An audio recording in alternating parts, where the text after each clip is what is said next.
I want to give people a couple of the quick updates on some of the stuff we talked about at the close of last week.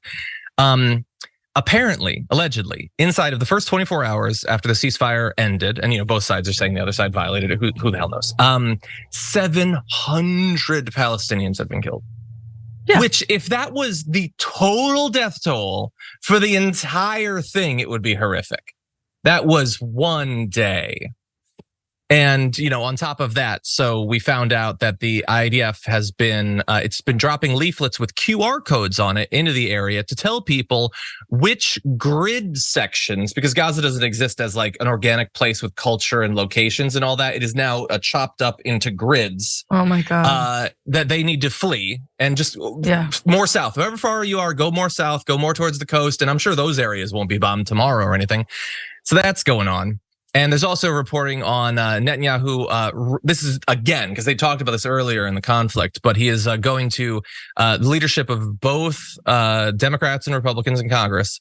His plan is they're going to thin out the population in Gaza and just send people to some other country and wherever. Just not people or anything, just wherever. Just go somewhere and don't be here anymore because you don't belong here. It's just it's horror in every sense of the word. Existential, deep, cosmic horror, what we're seeing play out. Absolutely. And at the same time, Haaretz just confirmed that story about 40 beheaded babies that came out early after October 7th, that was fabricated, actually. And also the baby cut out of a pregnant woman, that was also fabricated. That's Haaretz, that is an Israeli newspaper. They did a deep dive into that and they found, no, that was made up. And it was part of a propaganda machine that allows and paves the way for a mass slaughter of civilians in Gaza that is, again, as you said, ongoing. 1,600 people have been killed in total since the end of the ceasefire. It's wild, but we can't lose faith. I please urge everybody to continue to call your representatives. Honestly, get them on board. It is all and the least we can do.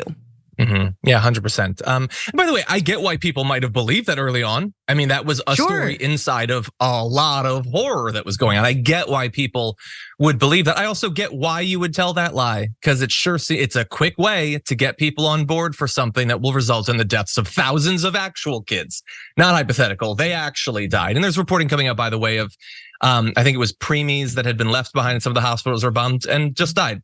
Verified. Actual infant and newborn deaths. I know that those don't matter as much as the hypothetical ones. The hypothetical ones serve their purpose in terms of propaganda, but actual children are dying right now and tomorrow and the next day and I didn't think that we were going to really dive into this a bunch, but yeah, it certainly merits it. I mean, it's good to kick off with it. Look, every day it's a new fresh horror, but if we let it slip from our minds and our headlines, what are we doing here? So thank you for giving it some time.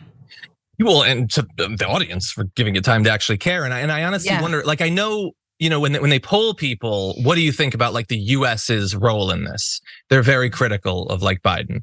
And I want to know what I can actually draw from that, because obviously like every young Republican is just going to say that they're against what Biden does, even if they would do the exact same thing or even less or worse. Yeah. But we assume that young Democrats and leftists and liberals and all that are against it. And I hope that they're not just against it when you prod them.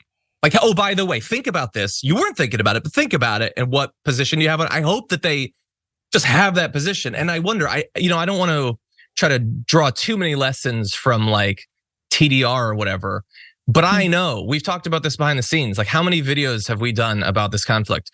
Do you have any idea how little people seem to care about those videos at the very least? And I understand there's a lot of news coverage about this, but like, the only way you can seem to get people to care about Gaza is like, God, I hope George Santos says something about it, because that's the only way anyone is gonna tune in. So I try not to draw too much from that because it's just too depressing if I do that. But if you're watching this not live, we sort of like, we roped in the live audience that they have to listen to this because they're already here. But if you clicked on it, do you understand how rare you are?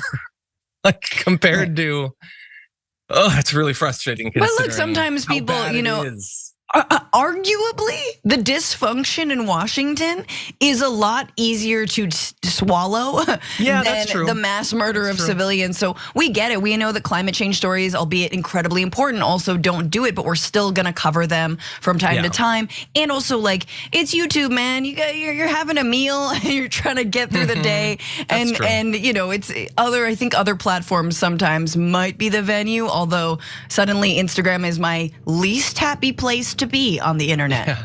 Yeah. Partly blame your husband. I mean, he's bringing humor to it, but it's still dark stuff there. No, yeah.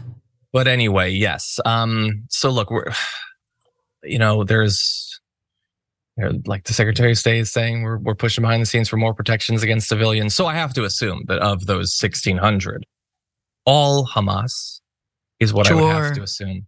I mean, yeah, no, your larger point totally makes sense, because it is, even like if this is the stuff you pay attention to every day, you have to mentally and emotionally have it a little bit at arm's length, because it is too horrible to fully think about. And it's continuing right now.